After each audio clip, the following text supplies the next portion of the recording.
It's your boy MB Canada Billing. So today we're talking about Train Day with my lovely guest, Johnny, aka Movies a Minute. And we've been friends for roughly 2 years on TikTok. Though it's kind of crazy to be friends for so long. But my first question isn't related to Train Day, but what are some movies that make you fall in love with movies? Yeah, hey, that's a great question. As the king there said, my name is Johnny, aka Moves a Minute, and I am just a big movie fanatic. I would say a film that really made me fall in love with movies. It's probably the best theater experience I ever had, only because I still remember literally who I went with, where I was sitting. All of this was Inglorious Bastards, Quentin Oh, Tarantino. Uh, I won't lie, didn't know anything about Tarantino at the time. I was working in a movie theater and I was off that night, and another theater was doing a midnight screening, and I was eating at the diner with some friends who also worked at the theater, and they're telling me that they're going to see this movie. We don't have tickets yet, and they're like, "Do you want to come?" And I'm like, "I don't know what that is. Let's go." We got there. We were in the very front row on the left side because there was no other seats available, and I had to watch like this the ooh. whole time, but it was worth every single second, dude. Yeah, I mean, Inglourious Basterds is such a fantastic movie. It's probably Quentin Tarantino's best written movie in my eyes, especially with how it begins so strong and ends so smoothly through the whole runtime. It is like a dialogue heavy movie that still works. 100%, and that's the whole thing. I think that it works. I think the writing is very strong. I think that it's my favorite movie from him. I would say that gave me the appreciation for movies. I've always Yeah. been into movies, but I looked at movies with a different lens after that. Yeah, most definitely. Like, I think Quentin Tarantino is a good director for anyone to get into movies with, because I feel like his movies show script and storytelling really well, and it's like easy to understand what his storytelling is. It's not too complicated, it's not too layered. It's something simple that anyone could watch and understand and get into movies. I think Quentin Tarantino is that guy for introduction to film. I think you said it the best. Honestly, I feel like his movies. Once you get into them, you'll get into them. You know what I mean? Yeah. And anyways, so speaking of Train Day, what was the first time you remember watching this movie? Probably about 5 or 6 years ago. I didn't see it back in, I think, 2001 when it came out. I definitely was too young to see it then. And then I never really got around to it. I saw it, I want to say around like 2018, 2019. All right, yeah, for me it was around the same time. I mean, I was on the Denzel Washington hype when it was in 2018, and I'm like, oh, I want to see this film. And I was shocked because Denzel Washington playing villain was something so new to me and so unexpected because you normally see him play like a good guy character. But speaking of Denzel Washington, what did you think about his performance as Alonzo Harris? Incredible performance. I mean, he won the Academy Award for it, which was definitely deserving. I Same as you, I never really saw him as a bad guy at all, and I really loved kind of getting that different perspective from him. I feel like he just plays this guy to a T. Ethan Hawke does a great job like being his counterpart in this, but Denzel is really what drives this whole movie. Yeah, and most definitely, and especially with how great this movie is written, there's so many great dialogue moments with Denzel Washington. I love the dynamics between Denzel and Ethan Hawke's characters because you see that Ethan Hawke is more like, oh, I want to do justice the right way, and Denzel Washington's character is obviously Alonzo Harris, who doesn't follow the law. He's doing really sketchy things in this movie throughout the whole runtime. But I love that Ethan Hawke's character is very observant of that, if you know what I mean. And it plays a really good dynamic because a couple of things. One, when they go to the ex cop's house that turns into a drug dealer, they said that Alonzo used to be a lot like Ethan Hawke's character, Yeah. and I think that what Alonzo's doing, he thinks in his mind is right. He's saying, this person's giving drugs to kids, so we put him off the street. He has connections. If he went to jail, he'd be out in 6 months. So in his mind, he's justifying all this. Yeah. And you know what I like about like this movie? It's like there's some dialogue that's been repeated so much. You wanna go home, you wanna go to jail. Alonso Harris says that a lot during this movie, and then I love that the script gets flipped with Hawk's character and Mhm. Jake Lloyd saying that during the end after the King Kong ain't got shit on me line. I'm like, oh, I like how this movie's written. It's just very laser focused, and it does go full circle. Like Mhm. during the scene where in the beginning it's Roger's house, right? And Yes. then it plays back to Roger when Alonzo Harris tells Ian Hawke's character and Jake to shoot him. And well, Jake is an innocent person, he's not gonna shoot him, but Alonzo Harris takes initiative and does it. And then tries to frame him because of the PCP he had earlier, and saying that he's been planning this for over a week. Yeah. It's really crazy because of how like well calculated it is Yeah. too. Yeah, it's such a like Lonzo Harry is such a manipulated character and he does it so well. But like right in the beginning, you have this ick of Alonso Harris. He points a gun at Jake, forces him to fully finish the weed, which Hawk's character doesn't want to do. So it makes you feel like he's a very sketchy person right off the bat, which I Mhm. really like. And then 5 minutes after that scene, you have Alonzo saying, "You're a grown adult. I didn't tell you to do it." Yeah, So kind of just showing that manipulation from the very beginning. You can see the manipulation from the diner scene, honestly. When yeah, they're in the Diner diner Scene. together and they're talking and he's saying, "You're interrupting my paper, so tell me a story," and then making him pay for the meal. You can just see all that Yeah, slowly being like, this dude is an asshole. yeah, he's definitely an asshole, but Denzel Washington does a great job. Speaking of the Diner Scene, this newspaper is 90% bullshit, but it's entertaining. So you entertain me with your bullshit. I like that piece of dialogue in there. 100%, man. Like I said, I think that there's just so many great moments in this movie. It's like you said, very quotable. You got the King Kong ain't got shit on me line, which is always the Yeah. best. And it's just a great time. All right, speaking of quotable, what is your favorite piece of dialogue in this movie? Probably King Kong ain't got Yeah. shit on me. I mean, it's honestly, it's one of those things where it's been just referenced in pop culture in the past. Yeah. Since then, there's been rap songs with it in it. Like, it's such a well thought out line because he's showing that he is kind of like the king of New York to an extent.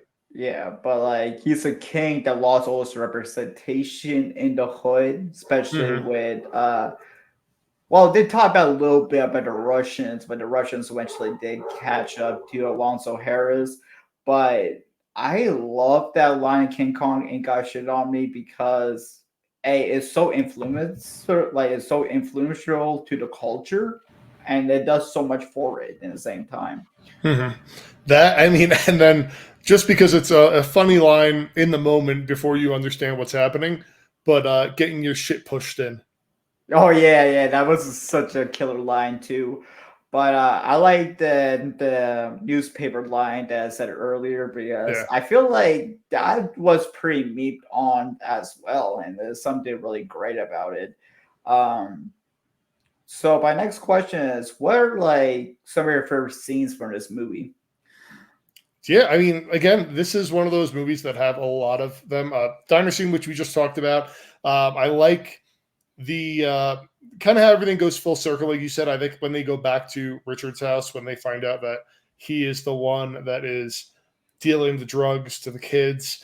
Love the sequence when Ethan Hawke, Jake is his name, right? I'm Yeah, bad with Jake names. Lloyd. When Jake is left at the gang member's house, Yeah, and then they find out again, full circle. They find out that the gang member's cousin is the one that he saved earlier, and that's kind of how he gets out of this yeah, situation and stuff. And then the ending, just how, like you said, he loses kind of his street cred at the end. He doesn't yeah, actually have anyone really there for him anymore. I think it's yeah, just it shows the abuse of power and how that can actually come yeah. back to bite you in the ass. Yeah, speaking of the scene of him saving the daughter of one of the gang members in the house, I like that we see that picture of her, like the little daughter. and it plays such a significant role during the end of the movie. Hmm. Yeah, And and and I feel like this movie has a really focused script to do that. And it's a movie that you really need to pay attention to every single detail to understand full scope, which I love about it. yeah, it's one of those movies where you really can't just like leave and go get a drink and come back because you can miss a key part that can actually be used later on. Like again, even just something as simple as the fake warrant they used to get that 40,000. He uses Yeah. that 40,000 then to buy a real warrant. Like something like that, you get it for 5 minutes and you don't see that real warrant part of things. You don't know exactly where that 40,000 went. Yeah, exactly. And I feel like what's the director's name? Antoine? Yeah, Fuqua, Fuqua, or something like that. Antoine Fuqua. I think he directed and written this movie, if I'm not mistaken. And him putting this work into this movie and having this clear vision of storytelling is so special. Like we don't really see that too much with directors, and seeing that play out in 2001 is something so great about this movie. Yeah, and I mean, he definitely directed it. I'm looking. So David Ayer actually wrote it, Oh, David Ayer. Okay. and he's the one that wrote the Beekeeper, which you know how that is, Suicide Squad, which you know how that is. So he's had some misses, but this one definitely wasn't. This one, I think, it was really well thought out.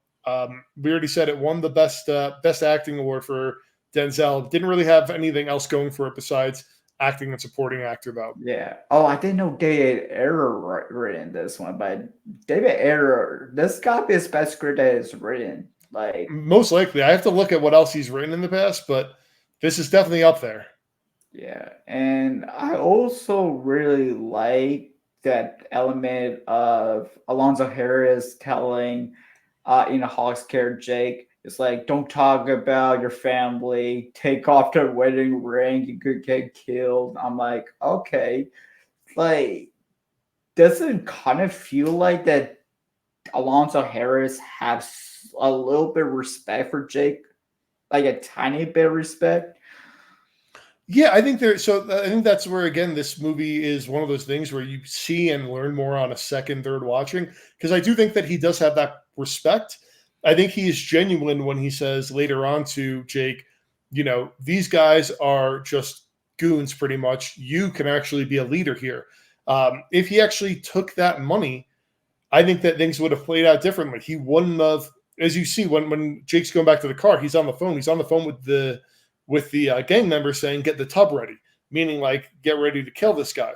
If he took the money, it would go into a whole different direction. Jake would probably be the next Alonzo. So I do think there is that respect there. Yeah. I just think that Jake is too good for it, which allegedly so. I mean, you should be, but I think that that's the whole thing. Jake just doesn't want to fall into this trap of being a bad Yeah. cop. Exactly. And Jake, like I said before, he's just a deep down a good person. He just wants to stop crime. He wants to bring justice, which Lonzo Harris says he wants justice. Well, he does justice in a different way. It's like kind of like a weird dynamic, and I enjoy that dynamic. But have you seen Collateral? Doesn't this movie give you Collateral vibes a little bit? I won't lie to you. The last time I saw Collateral was when it came out, so it's been a while. But I remember, you know, Jamie Foxx wanting to do the right thing, and Tom Cruise's character kind of being the badass, right? Yeah, like it's the same thing as Jay gets trapped in the Yeah, situation. It's literally, he hard. has a gun to his head sometimes. Yeah, exactly. He is trapped. But you know who else is trapped? Jamie Foxx and Collateral. So you can really tell that parallel between two different movies directed by Michael Mann and one by Antoine. Mhm. And once you get into movies, you understand these perspectives from different directors.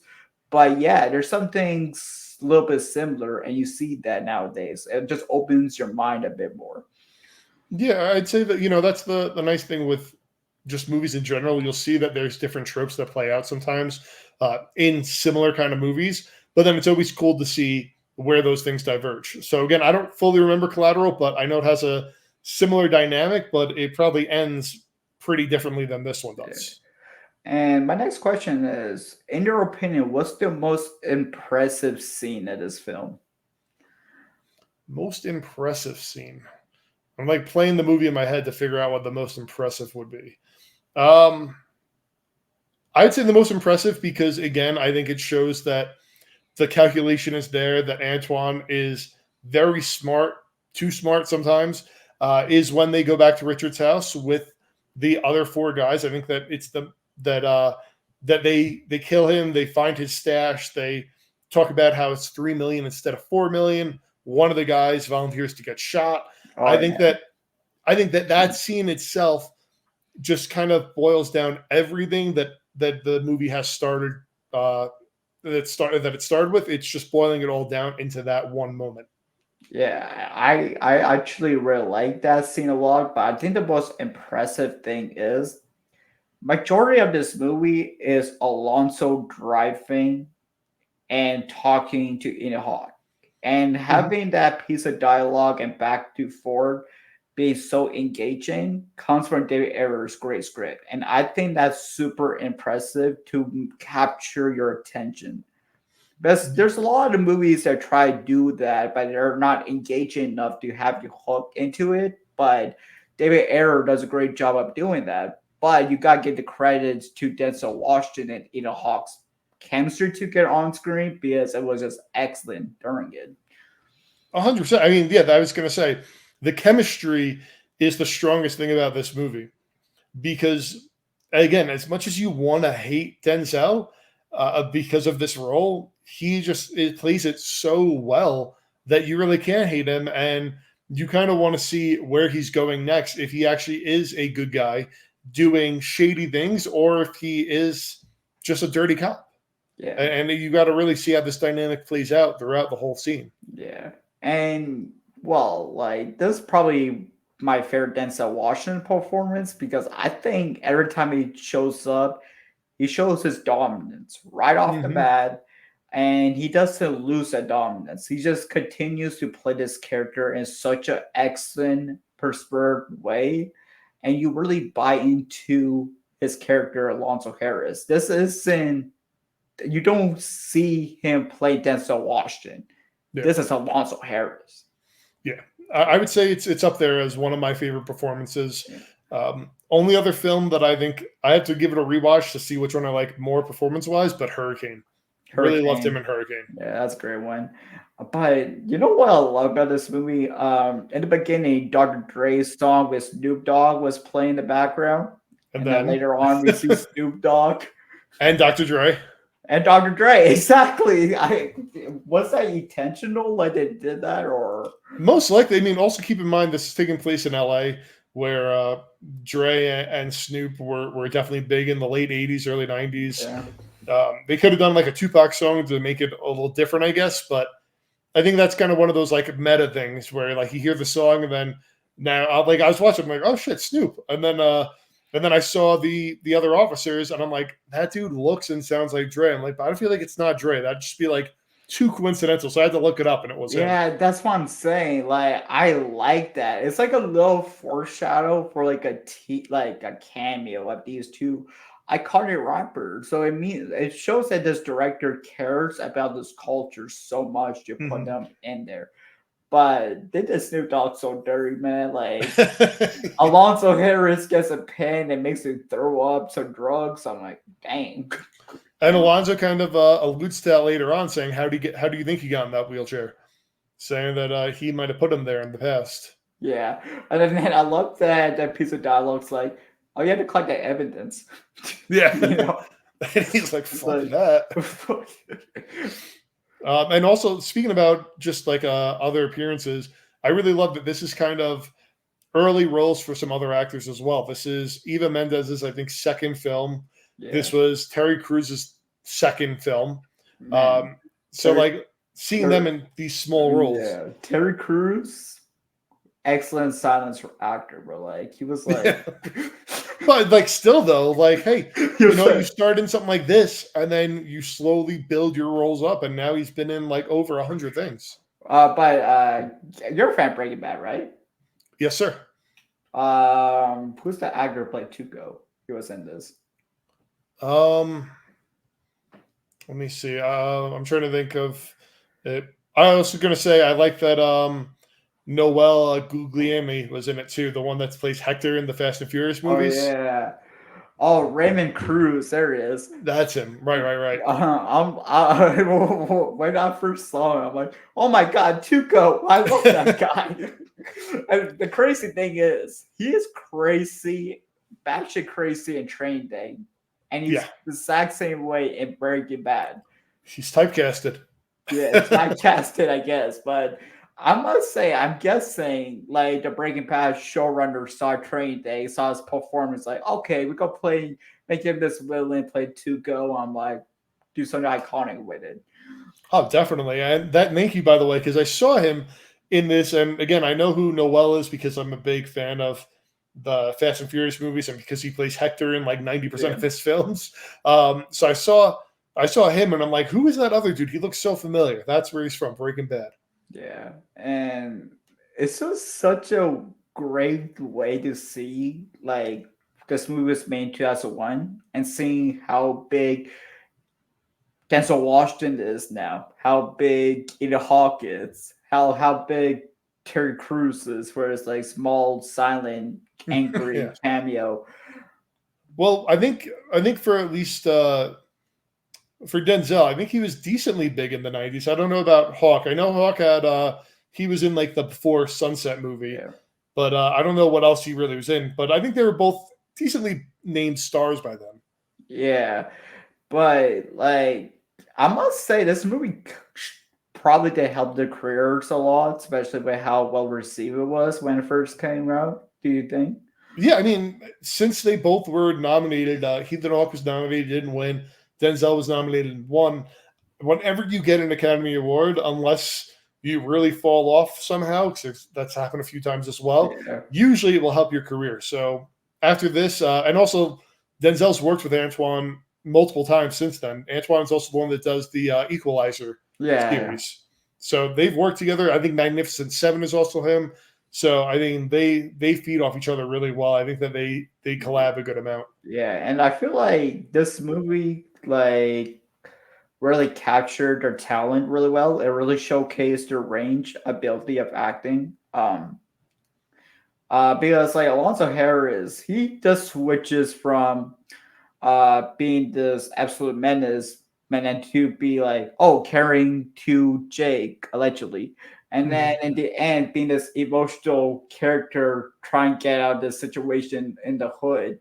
Yeah. Because even though he's like, oh, King Kong ain't got shit on me, he's like, in the same time, it's like, oh shit, I am screwed. I'm Yeah, about he to starts kill. calling for Jake. Exactly. So it's like the way Denzel Washington switches his emotions during the last sequence is so damn amazing. And it's incredible the way he ended the movie out. And I think that that also is, why Jake doesn't save him because again, Jake is the good guy, right? He Yeah, is the hero.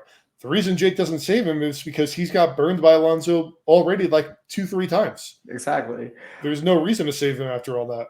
Exactly. But during the final fight between Alonso and Jake, say Alonso just kicking Jake's ass without hesitation, and he was trying to drive away, and then seeing Jake just jump on his car. I'm like, oh, the At screen first, I was like, did he jump or did he fall? did he jump or did he fall? Yeah, but that just screams like early 2000s because they'd be doing something similar to that. Yeah, it reminds me again of something like early Fast and Furious or Speed or one of those kind of movies.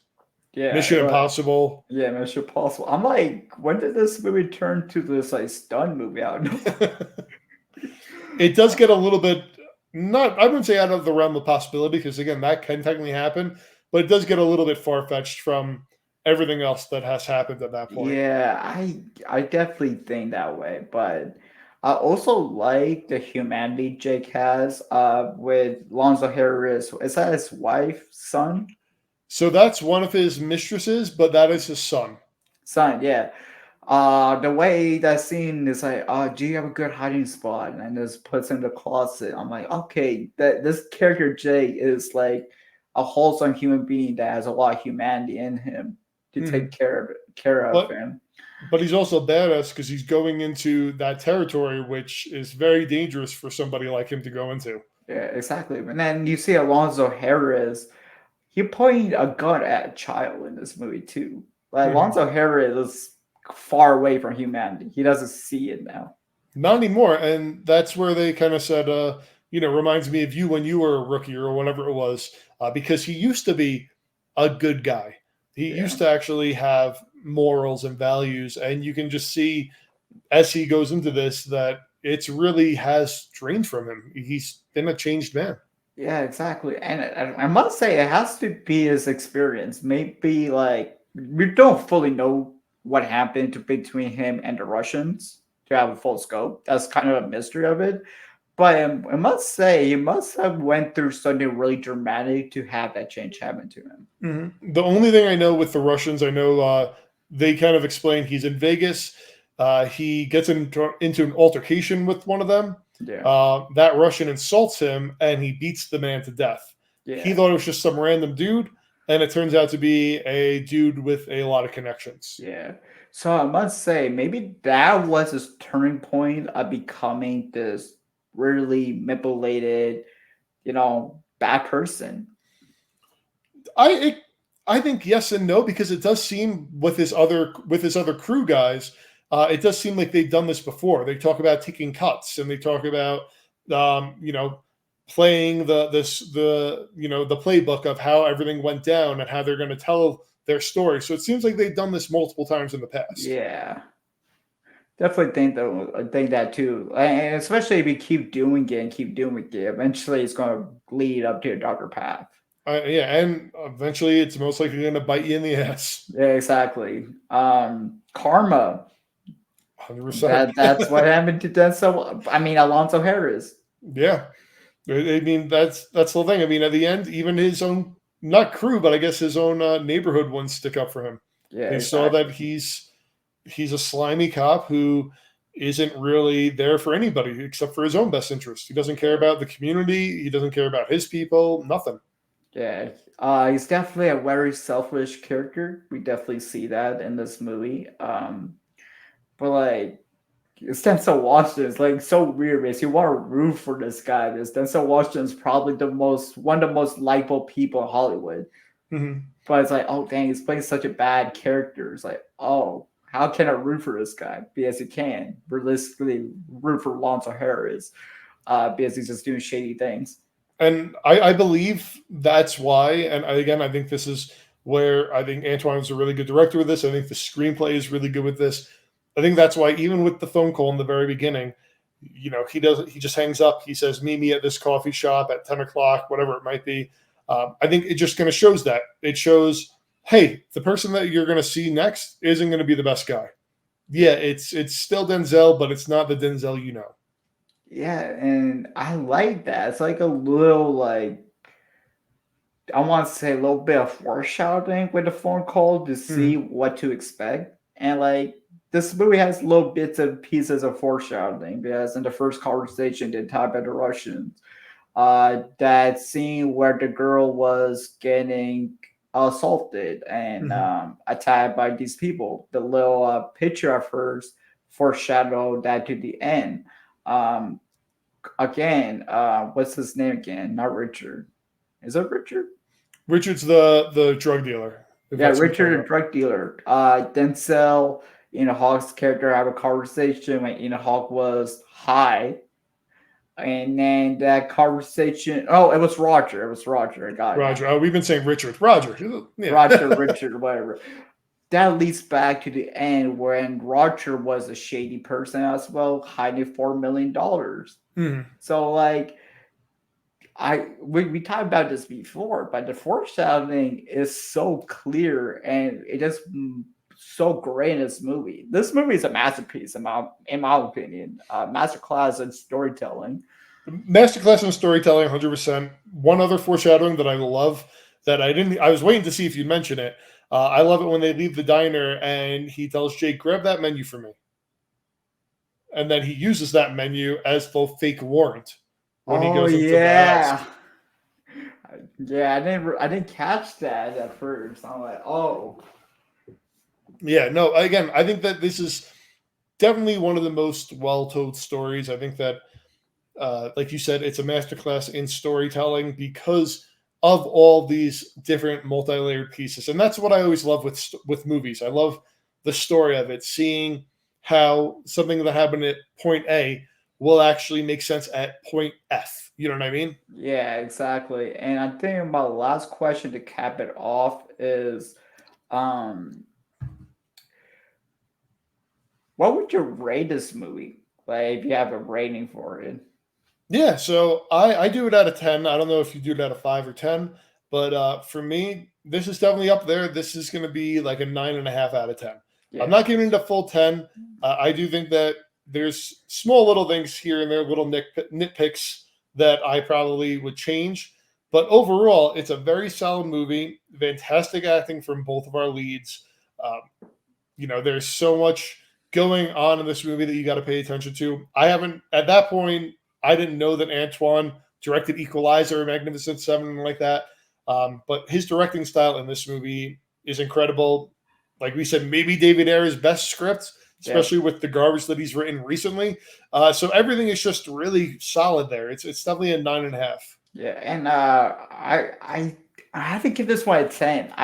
Do it, man. Yeah, I mean, yes, there's some nitpicks, but does that nitpicks affect the story? No. It's just an excellent, well thought out movie, script wise, directed wise. Performances are excellent by everyone. It's just hard to not give this movie a 10 out of 10 to me, at least. Yeah, and that's totally fair. I feel like I'm pretty lenient with my ratings, but I try to save 10 out of 10s for only like movies in my head that are like perfect, I guess. So I try not to do too many 10 out of 10s. Like for this year right now, I have only two 10 out of 10s. So like try not to do them too Yeah. often. So speaking of this year, what are the two 10 out of 10s you have this year? One of them, I think everyone pretty much has as a 10 out of 10, which is Dune Part 2. All I right. mean, it's Dune. I love just that whole world pretty much. So definitely had to have it there. And then Challengers. I Oh, mean, challengers. I love Challengers, dude. I've seen it twice so far. I was very fortunate. I got to see it a few weeks early. Yeah. So when I saw it, I wanted to talk to whoever saw it, and no one saw it at the time. So I had to just keep my mouth shut until finally Dan saw it, and I could bother him about it. Oh yeah, Dan. Shout out to Real Takes, by the way. Good guy, good guy. Yes. Great guy. But Challenger Sadea's best performance, without a doubt. Oh, easily. It's also her first real lead role, so I think that helps her as well. Yeah, and I've been waiting so long for Sadea to get a lead role for so long because like I'm seeing this actress, Sadea, super talented, but always supporting. I'm like, this doesn't make sense to me. Like, why is she not a lead? Like, she has Yeah. talent to do this. Why is she not a lead? Then that's kind of one of those things where, unfortunately, there's more. I feel like male lead roles than there are Yeah, female lead roles, and there's a a lot of great talented actresses, and yeah, people like Emma Stone deservedly, Kate Blanchett deservedly. They're the ones that get these roles. Lupita, she gets these roles. yeah, So when there's these lead roles for women, you have these leading ladies already. Where Zendaya could definitely be a lead. It's yeah. just unfortunately those roles don't come as often. Exactly. And for me, I had three 5 out of 5s this year. What are they? One of them is Furiosa. Love Furiosa. Speaking of leading roles, Anya Taylor Joy, Yep, there fantastic we as the go. lead. Obviously, I got to do part two, and I was lucky enough to see Hitmaker. Yeah, I could have, but I didn't want to go all the way to. So I'm in Colorado Springs. Denver's an hour and 20 minutes. I didn't want to go all the way there to see it, but I had the opportunity. Yeah, But and you recommend it? oh, 100%. I'm going to say this about it. Glenn Powell's super diverse in this performance. I mean, he's playing a hitman with different disguises, and each disguise has a different personality, and he switches into those characters of these personalities really, really well. Oh, nice. I And think it sort of reminds me of Split a little bit by James McAvoy. with what you like with I try not to watch trailers, but the poster I saw, I see that he like is in a bunch of different outfits and stuff. Yeah, It kind of reminded me of the Hitman video game, how you can like dress up as different yeah. characters in that. Yeah, that's why my review I said I just checked the Hitman, no Agent 47. Anyways, man, it was really great talking about Train Day with you and other movie things. We gotta have you on again. Anyways, thanks for coming by, MBKL. Thanks, man. I really appreciate it.